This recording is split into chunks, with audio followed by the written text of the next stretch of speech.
I'm Augustus. I'm traveling in the United States to raise awareness of my candidacy for president in 2028. I'm here in Salem, Oregon.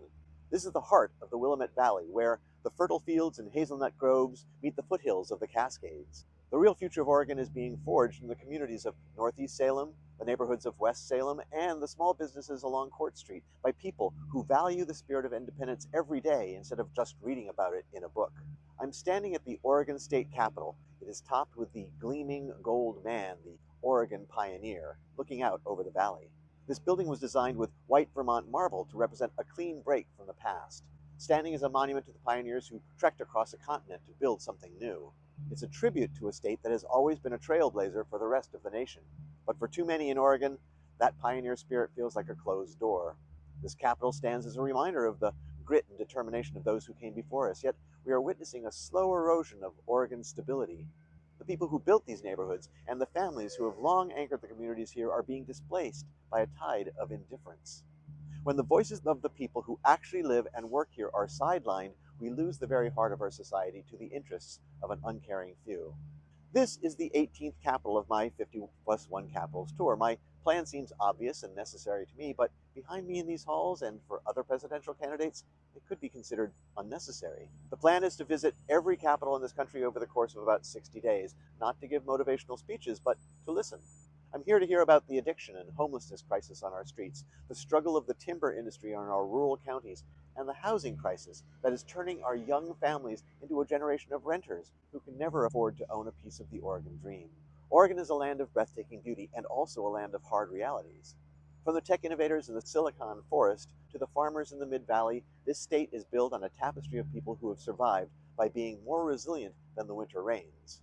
To lead in Oregon, one must respect the diverse voices of the high desert, the deep roots of the maritime workers on the coast, and the modern brilliance of the people working to protect our old-growth forests. To be the leader of the whole country, you actually have to know the whole country. You have to breathe in the crisp air of the Columbia River Gorge, admire the views along the Pacific Coast Highway, cross the mighty Mississippi, and see the timeless Smoky Mountains. You cannot lead a people you do not know, and you cannot know the people from a high-flying jet, or from inside a speeding motorcade, or inside a gilded office in D.C. Having lived in 7 states and visited all 50 states at least once before, I think I have a glimmer of understanding of who we, the people of the United States, are. But you can never stop learning. That's why I'm visiting each state again, and I will continue to do so both during my campaign and during my time in office. Now, you might be thinking, who is this guy? As I said, I'm Augustus. I was born in New York State 64 years ago. Like you, I've spent much of my life working. I've seen presidents come and go, industries rise and fall, and I've watched as the people who keep this nation functioning, the nurses at Salem Health, the construction crews working on the I-5 corridors and on the building behind me, and the staff at your local Fred Meyer are treated like line items, not human beings. You may be asking yourself, is he qualified?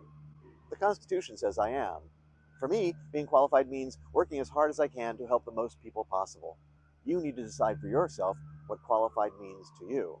Think about the people who meet in this capital or in Washington, D.C. How are they qualified? How many of them are working to make your property taxes manageable or your food prices reflect reality instead of a corporate markup? It seems to me that many representatives have forgotten the primary requirement of their jobs, remembering who they represent.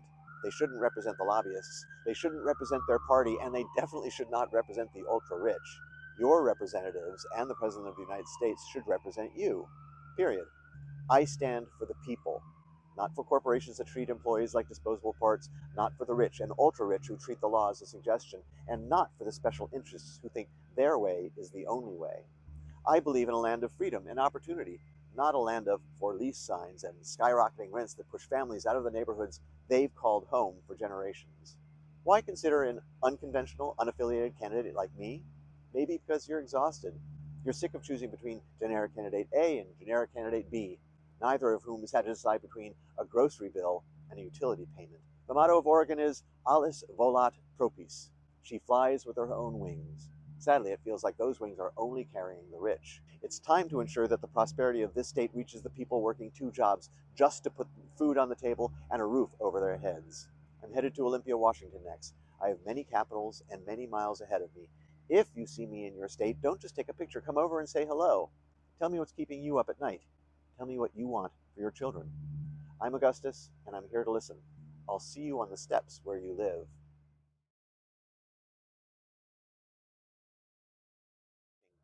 let's start again. Salem Step Speech. Salem Step Speech, 7 April. Blah, blah, blah. Oh yeah, I don't know. That looks good.